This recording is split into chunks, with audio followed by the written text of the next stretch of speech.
इस कार्यक्रम के संचालन कर रहे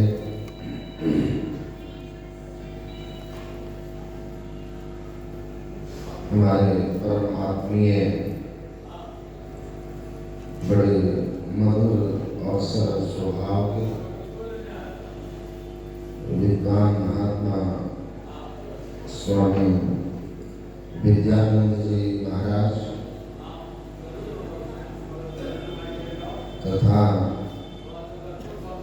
युवा ब्रह्मचारी वैष्णव संत मत के ज्ञान को विद्वत्तापूर्वक प्रस्तुत करने वाले हमारे आत्मीय नवीन बाबा, सभी वंदनीय साधु समाज,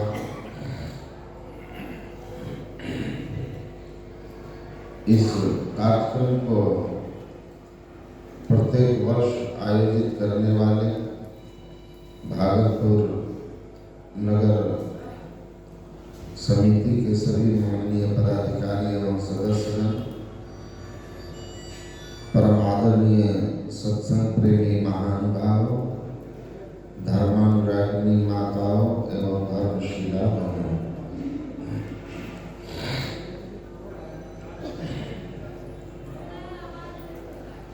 आज का यह सत्संग परमाराध्य सद्गुरु महाराज के अनन्य शिष्य, पटु शिष्य और परमाराध्य के ज्ञान को आत्मसात कर उनकी कृपा से आत्मोन्नति के शिखर पर पहुंचे हुए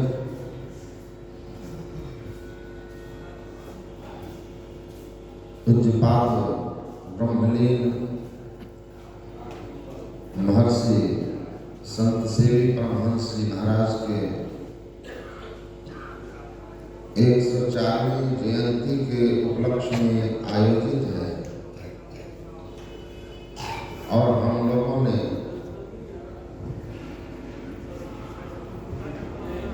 पाठ में संत और सत्संग की महिमा सुना है।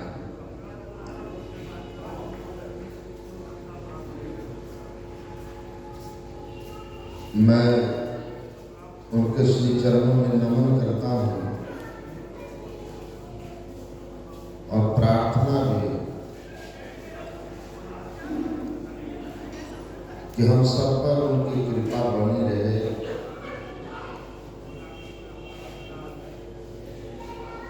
युधिष्ठिर जी महाराज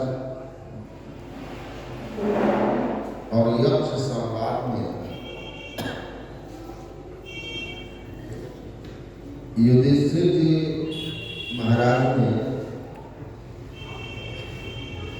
यक्ष के पूछने पर कौन था?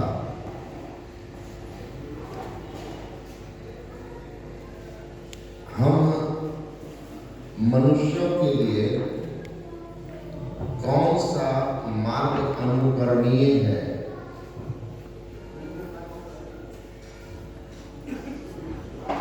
किस पथ पर चल के मनुष्य अपने जीवन को सार्थक कर सकता है?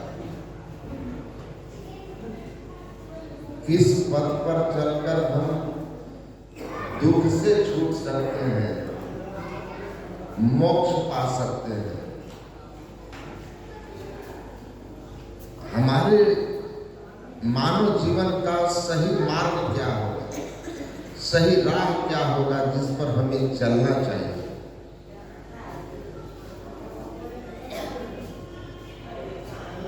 जब पूछा तो इस प्रश्न का उत्तर देते हुए महाराज युधिष्ठिर ने कहा, तर्को अप्रतिष्ठा श्रुतया विभिन्ना नैव मुनिर्यस्य मतः प्रमाणम धर्मस्य तत्त्वं निहितं गुहायां महाजनो एन गतः स पंथा।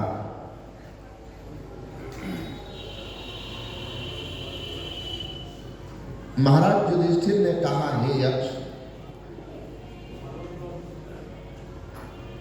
तर्क किसी निश्चित मत को प्रतिपादित नहीं करते, क्योंकि तर्क बुद्धि विलास का विषय होता है। एक विद्वान व्यक्ति अपने तर्क से सही को गलत कर देता है और ऐसा अदालतों में वकील के खेल देखे जाते हैं।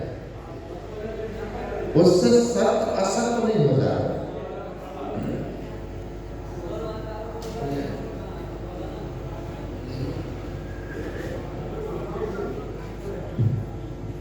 इसलिए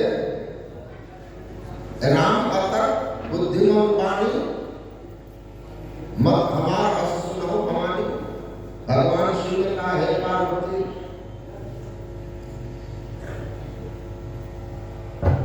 सत्य जो है, ईश्वर जो है, वो तर्क से परे।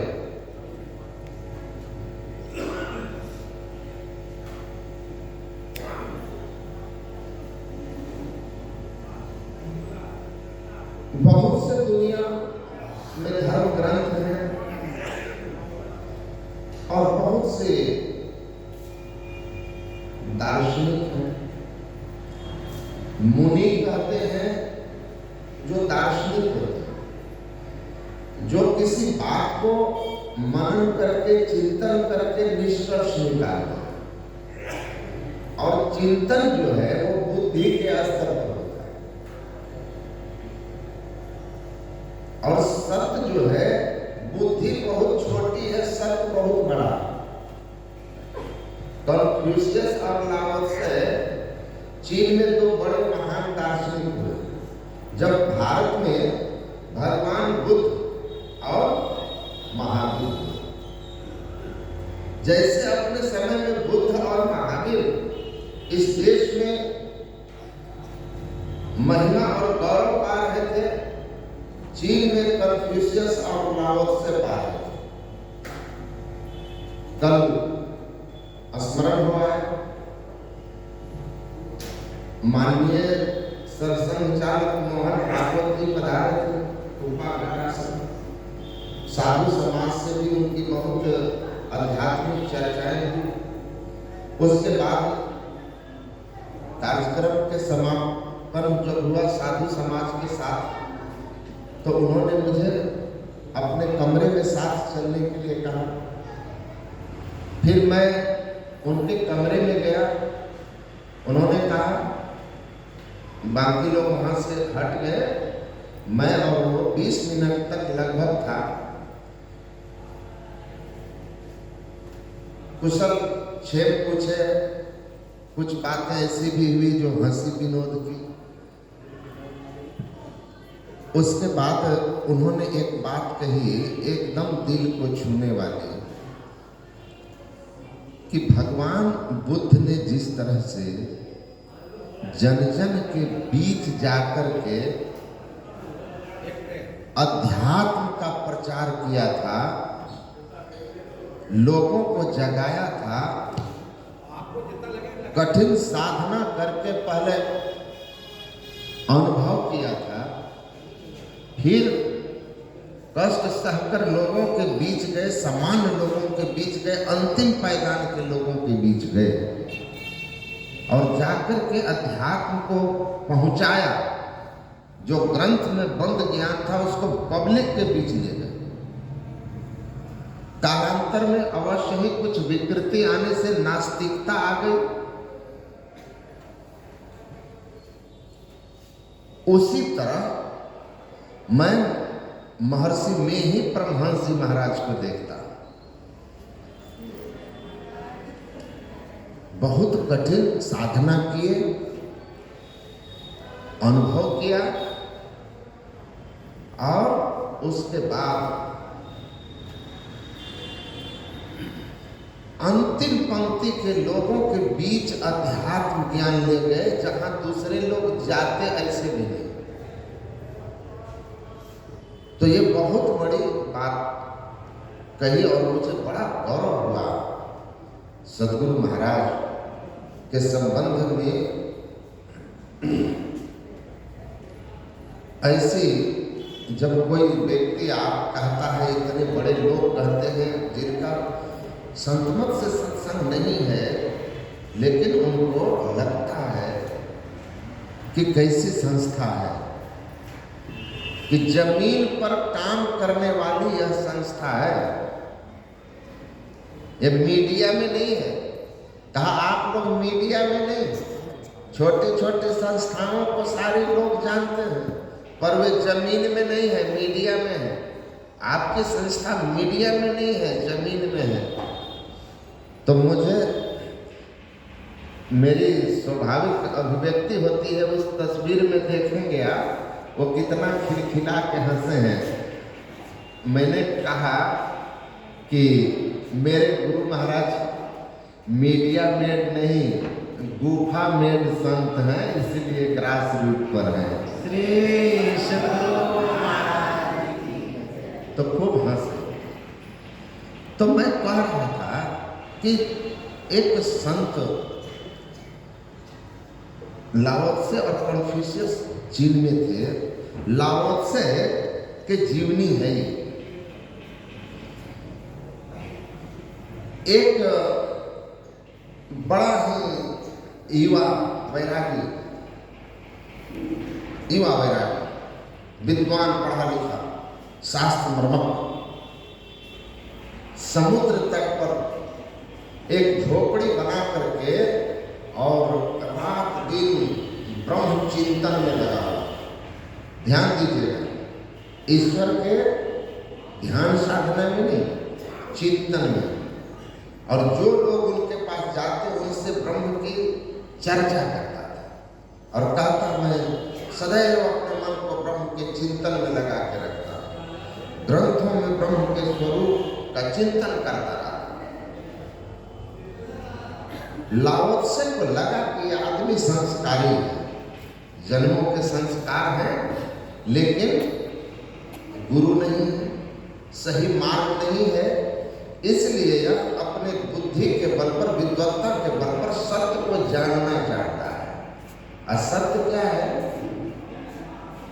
यतो वाचो निवर्तन्ते अप्राप्य मनसा सह। उसकी एक सीमा है।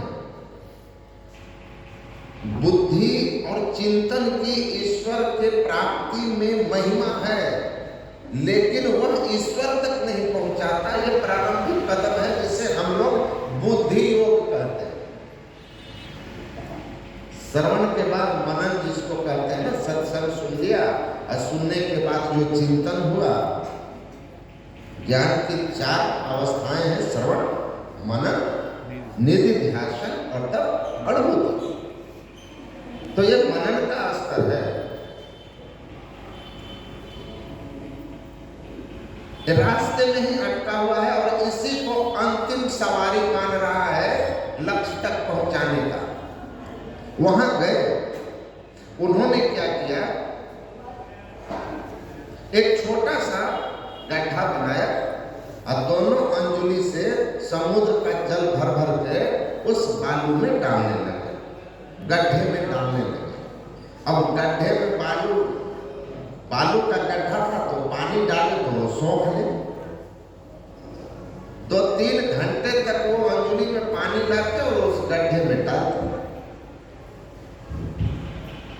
वह युवक देख रहा था, उसको रहा नहीं गया। वो गया और जाके कहा कि आप क्या कर रहे हैं? कहा कि मैंने निश्चय किया है कि सारे समुद्र के जल को अंजुली से उलीच कर इस गड्ढे में डाल दूंगा, इस गड्ढे में डाल दूंगा सारे समुद्र के जल को। यह देखकर, यह सुनकर उस वैरागी ने कहा, मुझे पहले ही लगा था कि कोई पागल है, अब मैं पक्का हो गया हूं कि पागल हो। इतना विशाल समुद्र है और इतने छोटे से गड्ढे में तुम चाहते हो उस समुद्र को हटा दो, संभव है? ये पागलपनी है और कुछ नहीं। लाओ त्से ने कहा, लोग दूसरे के पागलपन को तुरंत परख लेते हैं और एक पागल को सब पागल ही दिखता। कहा मैं समझा नहीं। कहा कि मेरी पागलपन तो तुम्हें समझ में आई कि इतने छोटे से गड्ढे में इतने विशाल समुद्र के जल को नहीं समाया जा सकता, लेकिन तुम्हें अपने पागलपन का ज्ञान है कि इतनी छोटी सी खोपड़ी में जो तुम्हारी इतनी सी बुद्धि है, उस बुद्धि में तुम अनंत ब्रह्म को अनुभव कर लेना चाहते हो। ये भी पागलपन है। बुद्धि से ब्रह्म नहीं जानने में आएंगे। बुद्धि बहुत छोटी चीज है, बहुत मोटी चीज है। अब परमात्मा अनंत है, उस परमात्मा को केवल चिंतन करके नहीं जान पाओगे, उसके लिए तुम्हें साधना करनी होगी और मन बुद्धि के पार जाकर सत्य का साक्षात्कार होगा, साधना से। तो इसीलिए कह रहे हैं कि कोई तर्क नहीं पहुंचता, बुद्धि विलास से ब्रह्म नहीं जानने में आते। जो मूल तत्व है, सत्य तत्व है, जो धर्म है, सत्य है, ईश्वर है, वह हृदय की गुहा में छिपा हुआ है। धर्मस्य तत्त्वम् निहितम् गुहायाम्, हृदय की गुहा में छिपा हुआ है। तो हमारे लिए रास्ता क्या बचता है? कहा कि ज्यादा बुद्धि मत लगाइए। महाजनों ये गतः सपंथा, जिस मार्ग से महाजन, महान लोग, श्रेष्ठ लोग गुजरे हैं, वही हमारा पथ है। जेहि मार्ग श्रुत साधलका तहि मग चलत समय सुपा। जो रास्ता संतों ने बताया है, उस संत के बताए हुए, महापुरुष के बताए हुए मार्ग पर चल के हम अपना कल्याण कर लेंगे, सुख शांति और मुक्ति पा लेंगे। इसीलिए जो संत का राह है वही मोक्ष का राह है, वही अनुकरणीय राह है, उसी राह का नाम संत मत है। और हम लोग उसी सत्संग में हैं। हम लोगों का सौभाग्य है कि हम लोग संतमत के अनुयायी हैं। संतमत का सत्संग है, ये बहुत दुर्लभ सत्संग है, दुर्लभ ज्ञान है। और संत जो होते हैं, जान हो संत अनंत समाना। संत जो है वो अनंत होते हैं, क्योंकि सो जान ही जेहि देहु जनाई जानत तुम्हें हो जाएगा। ईश्वर को जानकर करके ईश्वर हो गया, ईश्वर से एकाकार हो गया। हम में तुम में भेद बुद्धि को जो सकते हैं मिटा, तुम वही वह तुम्ही में ही प्रश्न में रहते नहीं। संत जो होते हैं सर्वज्ञ होते हैं, सर्वज्ञ होते हैं, अमित बोध, जिनके ज्ञान अनंत है, अनंत को जानकर अनंत ज्ञान।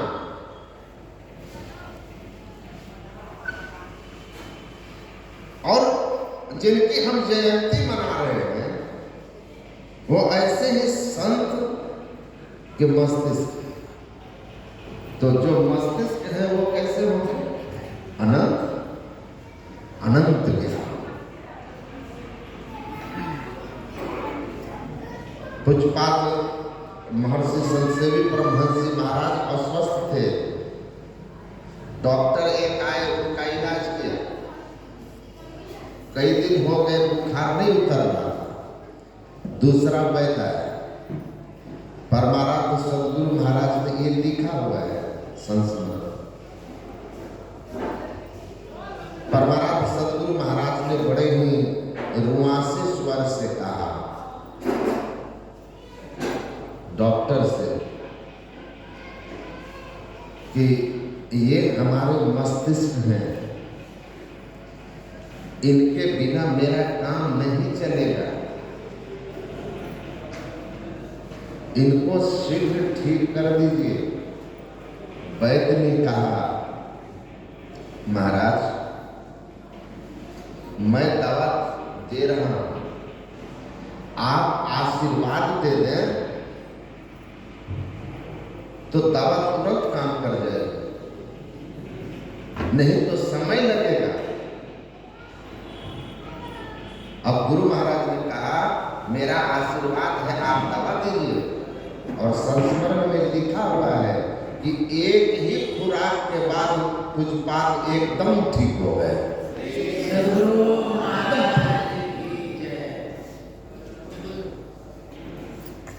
तो मैं कह रहा था कि हम उनकी जयंती में आए हैं जिनके लिए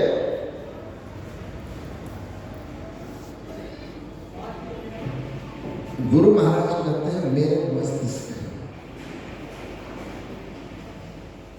और मस्तिष्क में अनंत अछोर पुस्तकालय स्वामी विवेकानंद ने कहा।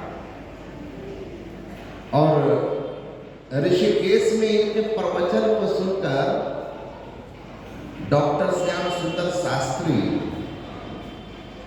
गरीब पंथ के बड़े महात्मा थे, उन्होंने कहा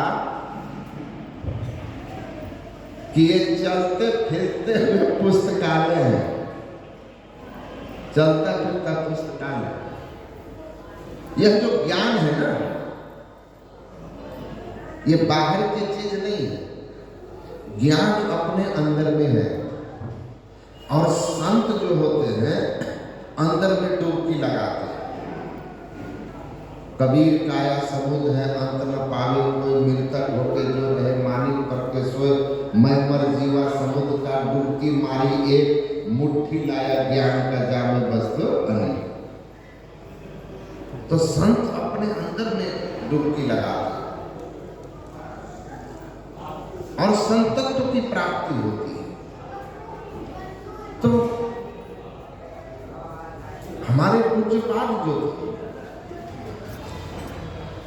अनंत की अवस्था में पहुंचे हुए सदगुरु की कृपा से स्वयं अनंत को प्राप्त हो। और इसलिए गुरु महाराज ने कहा आप जहां रहेंगे मैं वहीं रहूंगा, अब मैं जहां रहूंगा आप वहां रहेंगे, मेरे बिना आपका नहीं बनेगा और आपके बिना मेरा नहीं बनेगा। तो गुरु महाराज कहाँ हैं?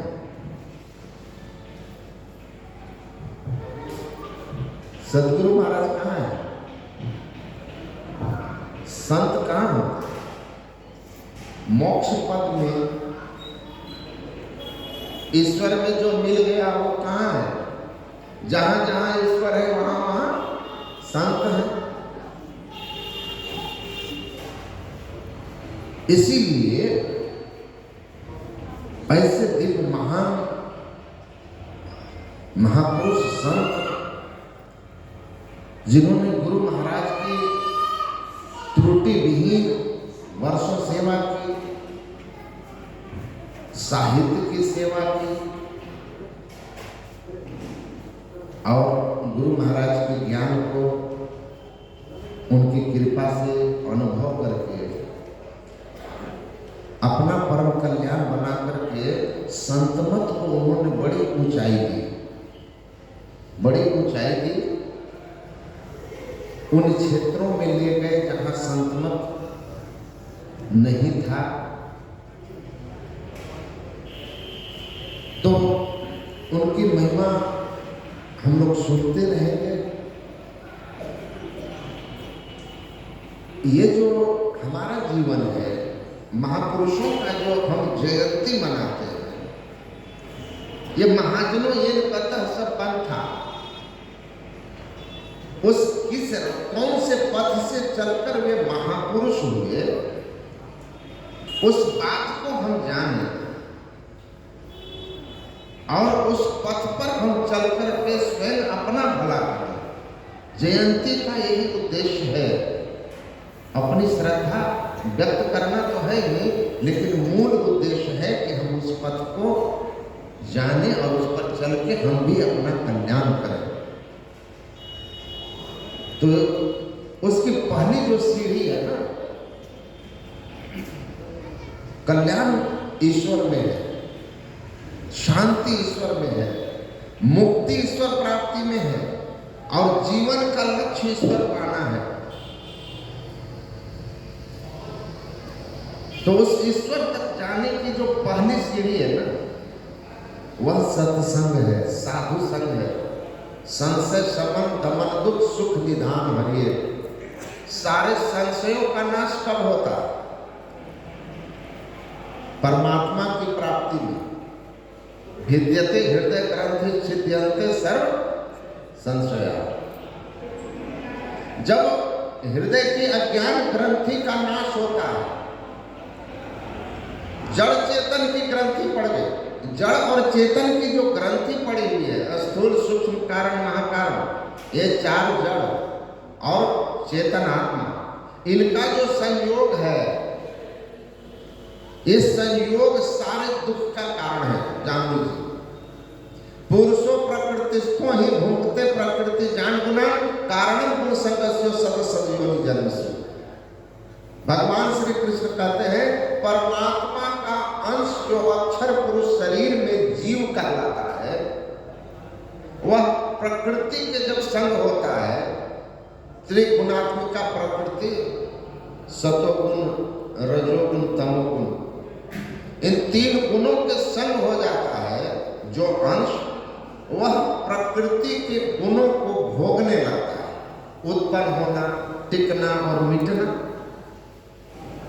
इस तरह से यंत्रारूढ़ानि माया, वह यंत्रवत माया में घूमने लगता है, आवागमन के चक्र में घूमने लगता है। जो प्रकृति के पसार से निकल गया, जड़ के आवरण से निकल गया, अंधकार प्रकाश शब्द के आवरण से निकल गया, वह मोक्ष पा लिया, वह ईश्वर को पा लिया, ईश्वर का दर्शन कर लिया, आत्मदर्शन किया, ईश्वर दर्शन किया, मोक्ष पा लिया। तो जो ऐसी अवस्था में आते हैं, उनके सारे संशय मिट जाते हैं। तो संशय शमन कब होगा? हर एक गुरु महाराज की वाणी में कहा ना जी, निज में तुम में भेद बुद्धि को जो सकते हैं मिटा, तुम वही वह तुम्ही में ही प्रश्न पुनि रहते। एक विद्यार्थी थे, हम लोग कलकत्ता जा रहे थे, तो कलकत्ता जा रहा था तो मैं बैठा हुआ था, सुबह सुबह ध्यान करने के लिए टू टायर एसी में। वो लड़का उठ के गया और संयोग से मेरा ध्यान कंप्लीट हो गया था। एक को एक्सीडेंट जिसको बोलते हैं, कि मेरा समय आंख खोलने का मन हो रहा था और उसी समय वो विद्यार्थी मेरे सामने आकर बोलता है, मन की तरंग मार लो बस हो गया भजन, आदत बुरी सुधार लो बस हो गया भजन। वो हमारे ऊपर कटाक्ष किया था, तो मेरी आंख खुल गई, खुलने वाली ही थी, खुल गई। मैंने उसको पकड़ लिया, कहा अरे अरे गुरुदेव रुकिए रुकिए रुकिए, गुरुदेव रुकिए। तो थोड़ा शक पका गया कि गुरुदेव रुकिए। मैंने कहा कहाँ थे गुरुदेव, आप इतने दिन से हम ढूंढ रहे थे, ऐसा दिव्य ज्ञान आप ये ग्रंथ नहीं दे सका हमको कि मन की तरंग मार लो बस हो गया भजन, आदत बुरी सुधार लो बस हो गया भजन। ये झूठ, चोरी, नशा, हिंसा, व्यभिचार और भी जो साइड के छोटे मोटे हैं, ये सब बुरी आदतें हैं, इनको सुधार लो तो भजन हो जाएगा। ये मन की तरफ कैसे मारूं, जरा ये बता दीजिए, आप जैसे लोग मिले हुए थे कि मन की तरफ मार लो बस हो गया भजन। करो सत्संग नित भाई सुधारो, आचरण अपना, न भूलो जग प्रपंचों में यहाँ कोई नहीं अपना। महर्षि संतदेव जी महाराज की वाणी सुन रहे थे। मैंने कहा बाबू बता दो कि मन की तरफ कैसे मारो, यही तो नहीं मारता। तो कहता है महाराज मैं तो ऐसे बोल दिया, माफ कीजिए गलती हो गई थी। मैंने कहा कि ये जो मन की तरंग है ना, सही बोले तो कि मन की तरंग मार लो, आदत बुरी सुधार लो, लेकिन ये जो मन की तरंग मारना और आदत बुरी सुधारना ये बहुत बड़ी बात है। मन में तरंगें उठती है, मन आवे मन जाए, मन ही बटोरे, मन तारे मन बुड़वे, मन ही नहीं हो रहे।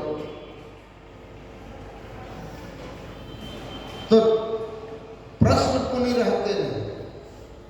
फिर वो बैठा चर्चा करने लगा, तो कहा कि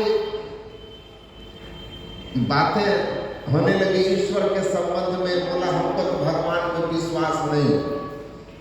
वो हमसे कुछ सवाल पूछता गया, तर्क करता गया, मैं अपने बुद्धि के स्तर से उनके सारे तर्कों का जवाब देता गया। सब तरह से वो तर्क में पराजित हो गया। उसके बाद कहता है कि महाराज जी तर्क में भले हम पस्त हो गए हैं, लेकिन हमारा मन अभी भी पस्त नहीं है ईश्वर को मानने के लिए। अब क्या करेंगे बोलिए। तब मैंने कहा कि मैं पढ़ा था कि जब तक ऊपर वाले की कृपा ना हो तब तक आदमी के अंदर भक्ति की भावना भी नहीं जगती। गिरिजा संत समागम समन लाभ कछुआ, बिनु हरि कृपा न हो। हरि की कृपा होने से सत्संग मिलता है, और हरि की कृपा होने से भगवान में आस्था जुड़ती है। तो सत्संग लगातार करेंगे ना, लगातार बुद्धि योग करेंगे तो फल होगा कि आपका मन धीरे धीरे परमात्मा की ओर होगा। इसीलिए कहते जब बहुकाल करिए सत्संगा तब ही हो सब संशोधन। तो जाने बिनु ना हो ही प्रतीति, बिनु प्रतीति हो ही नहीं प्रीति, प्रीति बिना नहीं भक्ति, दृढ़ाई बिनु खगेश जल के चिकनाई। तो मूल बात है सत्संग। सत्संग नित्य करते रहिए, ध्यान नित्य करते रहिए। तो सत्संग करते करते हमारे बुद्धि में यह बात अटती है, हमारे अंदर एक श्रद्धा जगती है कि एक परम तत्व है जो आदि अंत रहित है। जिस आदि अंत रहित परम तत्व परमात्मा को जान लेने पर हमारे जीवन के सारे दुख संताप चले जाते हैं। संशय समन दमन दुख, सारे दुख चले जाते हैं। सुख निधान हरिये, सुख का खजाना एकमात्र ईश्वर है। लेकिन साधु कृपा बिनु मिलहि नहीं, करिए जतन अनेक। साधु महात्माओं की कृपा के बिना प्राप्त नहीं होता है, संत की कृपा के बिना प्राप्त नहीं होता है। और संत की कृपा, सत्संग जब तक जीवन में ना हो तब तक हमारे जीवन में न यह समझ में आएगा कि साधना क्या है, कौन सा मार्ग है जिस पर चल के मुक्ति मिलती है। जो कुछ कोई बता दे, जैसा गुरु महाराज कहते हैं कि पहले मुझे जो कुछ भी बता देता था मैं उसी में लग जाता था, लेकिन बहुत भाग्यशाली हूँ कि मुझे बाबा देवी साहब जैसे सदगुरु मिल गए। उन्होंने मुझे साधना की सही सदयुक्ति बता दी। बुद्धि योग हुआ बाबा देवी साहब के संग, धीरज लाल गुप्त के संग ही हुआ था बुद्धि योग सत्संग के लेकर। अब फिर आगे जो है समझ में आई कि असली साधना क्या है, मानस योग, मानस जप, मानस ध्यान, फिर दृष्टि और नाद योग, और तब हमारा कल्याण हो गया। तो सदगुरु की कृपा सबसे बड़ी होती है और सबका आधार सत्संग है। इसीलिए यह सत्संग जो सब कुछ देता है, मति कीरति गति भूति भलाई, जब जही जतन जहाँ यही पाई सो जानब सत्संग प्रभाव, लोक हो वेदना आन पाओ, ऐसा दुर्लभ सत्संग हम लोगों को प्राप्त है। और ये 2 दिन तक उस महापुरुष के पावन जन्मोत्सव जयंती के अवसर पर, तो इसमें हम लोग आएंगे, सुनेंगे उनके व्यक्तित्व, उनके कृतित्व, उनके ज्ञान और उनका वह मार्ग जिस पर चल करके उन्होंने स्वयं को मोक्ष पद तक पहुँचाया, तो हमारा बड़ा भला होगा, कल्याण होगा। बोलिए श्री सद्गुरु महाराज की जय। श्री सद्गुरु महाराज की जय। स्वामी जी के चरणों में नमन है, जिन्होंने इस तरह से सद्गुरु के विषय में, सत्संग के विषय में, साधना के विषय में, सद शिष्य के विषय में संबोधित किया, सारगर्भित बात प्रस्तुत किया। स्वामी जी ने सब कुछ कह दिया। एक गुरुदेव का भजन है, 2 लाइन। करो सत्संग हित भाई, उधारो आचरण अपना। करो सत्संग हित भाई, उधारो आचरण अपना। न भूलो जग प्रपंचों में, जहाँ कोई नहीं अपना। न भूलो जग प्रपंचों में, जहाँ कोई नहीं।